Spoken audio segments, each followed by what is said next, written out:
examiner le récit tel qu'il est raconté dans les livres d'histoire. Dieu était très mécontent de ce que les gens étaient devenus. D'après la Bible, la vilainie sous toutes ses formes était à l'ordre du jour. Dieu a donc ordonné à un homme appelé Noé de construire une arche. Seul Noé et sa famille seraient épargnés des flots dévastateurs du déluge qui provoqueraient la destruction du monde. Une fois que les eaux du déluge se sont retirées, l'arche est venue s'échouer sur le mont Ararat. Et Noé et sa famille sont descendus de la montagne pour commencer une nouvelle vie.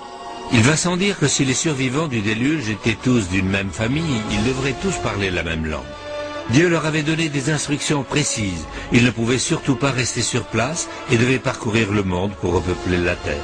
Mais au lieu de ça, ils ont choisi de s'installer dans une plaine fertile située entre le Tigre et l'Euphrate. Cependant, lorsque les descendants de Noé ont commencé à construire une tour vers le ciel, Dieu a décidé de les disperser une fois pour toutes. Pendant des siècles, les sceptiques ont mis en cause l'exactitude de la Bible en ce qui concerne le récit de la tour de Babel, essentiellement parce qu'ils contestaient l'existence même de la plaine de Shinar, telle qu'elle est évoquée dans la Bible. Finalement, les érudits ont fini par céder face aux nouvelles découvertes. Depuis des siècles, les intellectuels et les étudiants de la Bible ont remis en question l'emplacement géographique et jusqu'à l'existence même de la plaine de Shinar. Ils savaient que Babylone avait existé grâce aux témoignages d'anciens historiens comme Hérodote et Strabon, qui ont affirmé avoir vu la grande ville de leurs yeux. Mais ils n'avaient rien qui puisse prouver, à part la Bible, que le territoire autour de Babylone ait été un jour appelé la plaine de Shinar. Et puis, au cours de la première moitié du siècle passé, les archéologues ont dévoilé des milliers de tablettes cunéiformes comme celle-ci. Ces tablettes en provenance d'Égypte, de Syrie et des royaumes hittites et horites faisaient apparaître le nom de Shinar sous diverses prononciations. La plupart des experts restent convaincus que la tour de Babel se trouvait en un lieu appartenant à ce qu'est aujourd'hui l'Irak. Les historiens de l'Antiquité, dont notamment Alexandre le Grand, ont tous affirmé dans leurs écrits avoir vu les ruines de la tour de Babel, mais ils ne donnent jamais d'indication précise de l'emplacement. Les innombrables fouilles archéologiques réalisées au cours des 100 dernières années ont permis de découvrir les grands trésors de Sumer, d'Assyrie et de Babylone, et plusieurs sites ont été avancés comme l'emplacement logique de la tour. Une accumulation importante de preuves archéologiques combinées au récit de la Bible indique Etemenanki comme le lieu probable de l'emplacement, lequel est situé en territoire irakien dans la ville de Babylone, à une centaine de kilomètres au sud de Bagdad. Aujourd'hui, dans la ville de Babylone, vous pouvez visiter le musée de Nabucodonosor, où se trouve exposée une maquette de la tour telle qu'elle aurait existé au temps de Nabucodonosor. Faut-il en présumer que l'emplacement de la tour a enfin été établi? D'autres chercheurs renommés affichent moins d'optimisme. Qu'est-ce qui peut bien se tramer en Irak pour que les gens pensent que la question a été résolue? Cette maquette représente-t-elle une découverte archéologique véritable? Ou s'agit-il juste d'une conjecture visant à renforcer la réputation de cet homme? Simply stated, there is no doubt that Saddam Hussein now has weapons of mass destruction. Weapons of mass destruction. Weapons of mass destruction. Weapons of mass destruction. Weapons of mass destruction. Weapons of mass destruction. Weapons of mass destruction. We agree that the Iraqi dictator must not be permitted to threaten America, the world, with horrible poisons, diseases, gases, and atomic weapons.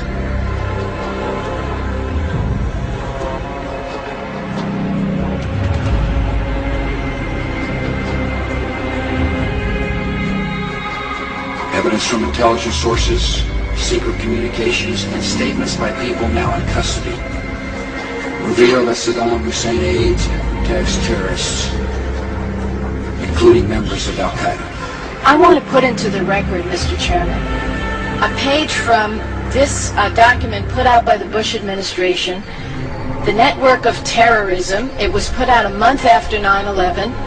A page that says countries where Al-Qaeda or affiliated groups have operated. Iraq is not listed.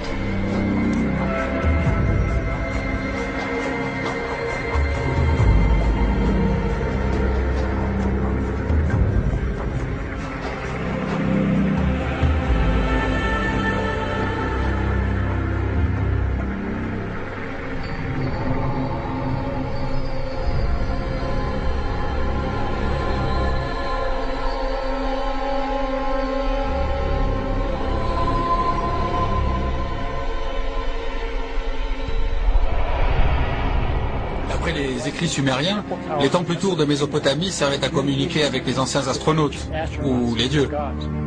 Je pense effectivement que la tour aurait été destinée à la communication, mais non pas avec de soi-disant astronautes, mais plutôt avec le monde spirituel des démons et des anges déchus. We have before us the opportunity to forge for ourselves and for future generations a new world order, a world where the rule of law, not the law of the jungle, governs the conduct of nations. When we are successful, and we will be, we have a real chance at this new world order, an order in which a credible United Nations can use its peacekeeping role to fulfill the promise and vision of the UN's founders.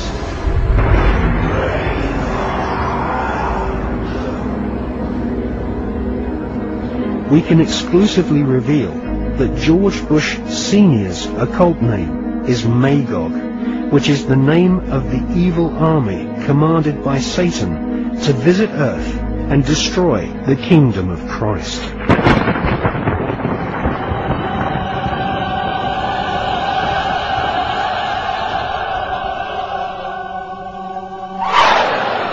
These minor antichrists, or Dajjals, herald the era of the great Dajjal, the supreme Antichrist, the premier son of Satan, who will spread terror in the name of peace. So long, until they suspend and or make it clear that they that their statements aren't real. Yeah, I believe they want to have the capacity, the knowledge, in order to make a nuclear weapon, and I know it's in the world's interest to prevent them from doing so. I believe that the Iranian, if Iran had a nuclear weapon, it would be a dangerous threat to world peace. We got a leader in Iran who has announced that he wants to destroy Israel. So I've told people that if you're interested in avoiding World War III, it seems like you ought to be interested in preventing them from having the knowledge necessary to make a nuclear weapon. And I take the threat of Iran with a nuclear weapon very seriously.